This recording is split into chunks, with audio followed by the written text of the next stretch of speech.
ভাগীরথী নদীর পাড় ভাঙন শুরু হয়েছে অনেক আগে থেকেই। নদিয়া এবং পূর্ব বর্ধমান দুই জেলার বিভাজক হিসেবে রয়েছে এই ভাগীরথী। ব্যবসা বাণিজ্য, স্কুল, কলেজ, চিকিৎসা বিভিন্ন কারণে পার্শ্ববর্তী দুটি জেলার একমাত্র যোগাযোগ জলপথ। গতকাল থেকে দুই জেলার জেলাশাসকের নির্দেশে বন্ধ হয়েছে সমন্বয়কারী হিসেবে একমাত্র এই জলপথ। অবস্থা বুঝে অনির্দিষ্টকালের জন্য নদিয়ার শান্তিপুরের নৃসিংহপুর ফেরি চলাচল বন্ধ রাখল প্রশাসন।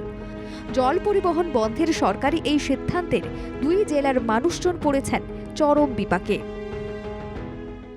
অসুবিধা তো হচ্ছেই, মানে কালনা এমার্জেন্সি কাজ ছিল, তো যেতে পারবো না। এখন পেশেন্ট ভর্তি আছে আমার, যাওয়ার আছে, রক্ত দেওয়ার ব্যাপার আছে, তখন যেতে পারছি না। অসুবিধা তো হচ্ছে। খেয়াল খুশি তো কাজ করলে হবে না। প্রশাসনের নজর দেওয়া উচিত যে যাতে এই বিষয়গুলো না আগামী দিনে হয়। লঞ্চ ও ভেসেলের মাধ্যমে গবাদি পশুর খাবার, মাছ, কাঁচা আনাজ, ব্যবসা বাণিজ্যের বিভিন্ন সামগ্রী, এমনকি বিভিন্ন পেশায় এবং চাকুরিতে যুক্ত নিত্য যাতায়াত করা মানুষজন যথেষ্ট সমস্যায় রয়েছেন।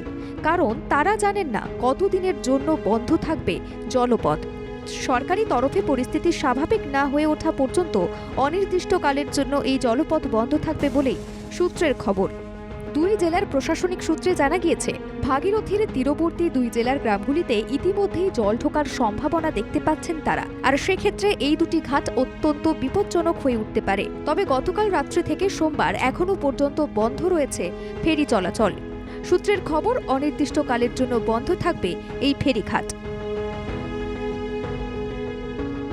মাধব দেবনাথের রিপোর্ট, বাংলা জাগো।